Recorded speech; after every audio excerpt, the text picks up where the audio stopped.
C'est sur un ton apaisé que Jean Ping, président de la Coalition pour la Nouvelle République, s'est adressé à ses concitoyens au moment où l'économie gabonaise connaît ses pires moments d'existence.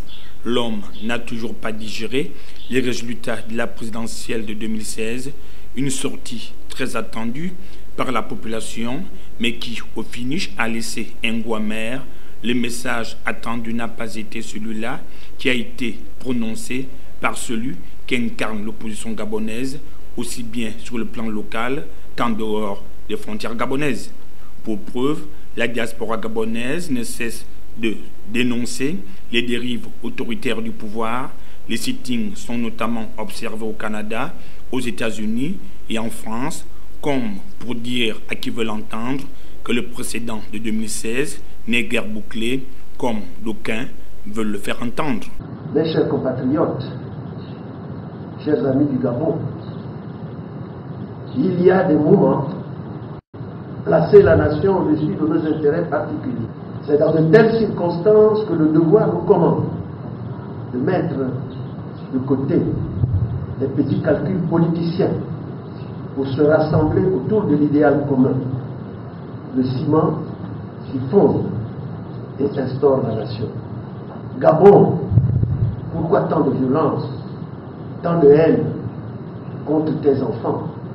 J'ai été plus que bouleversé lorsque les souffrances et les humiliations des Gabonaises et des Gabonais m'ont plongé au cœur du 31 août 2016, où des compatriotes, où beaucoup de jeunes qui, avec une détermination sans limite, ont eu l'audace de croire à la vertu du bulletin de vote pour libérer le Gabon. C'est le lieu ici de parler pour tous les prisonniers politiques. Chaque jour, comme vous, j'ai une pensée pour eux.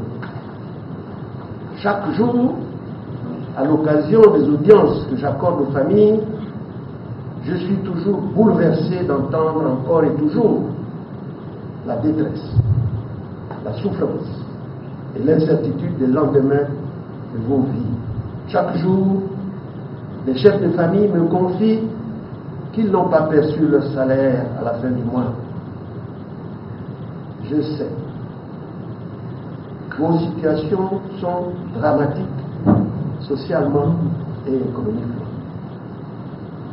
Que de familles déchirées, que de familles en détresse, que de familles humiliées.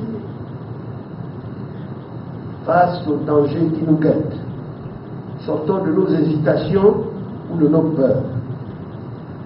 En effet, les doutes et les angoisses, aussi compréhensibles qu'ils soient, n'ont jamais construit une nation. Il nous faut donc relever ensemble le défi en prenant en compte les exigences qui garantissent mieux notre vivre ensemble.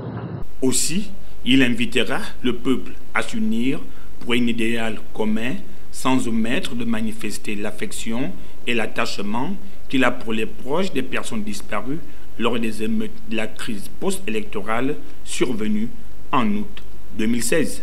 Je vous invite tous à un sursaut patriotique afin que chacun s'engage résolument à faire le choix du Gabon d'abord. Cette noble exigence est celle de la jeunesse gabonaise qui attend beaucoup de nous. Le combat que nous menons est celui de nos enfants et de nos petits-enfants, qui ne nous pardonneront jamais d'avoir laissé faire.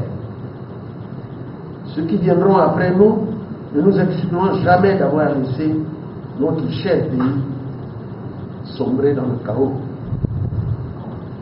Nous devons donc nous le saisir. Nous devons tous faire le choix courageux du Gabon, notre chère patrie, notre unique patrie. Je tends la main.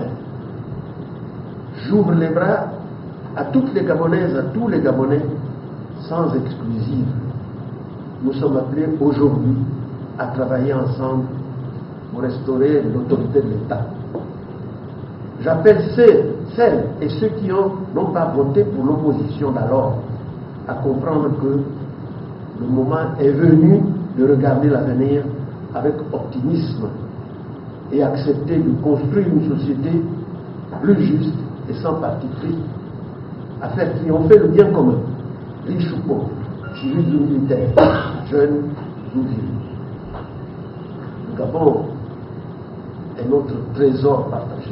Après avoir observé une trêve de longue durée, Jean Ping vient de refaire surface, comme pour démontrer à certains détracteurs qu'il demeure l'homme de la solution aux nombreux problèmes politiques et économiques dont rencontre le Gabon.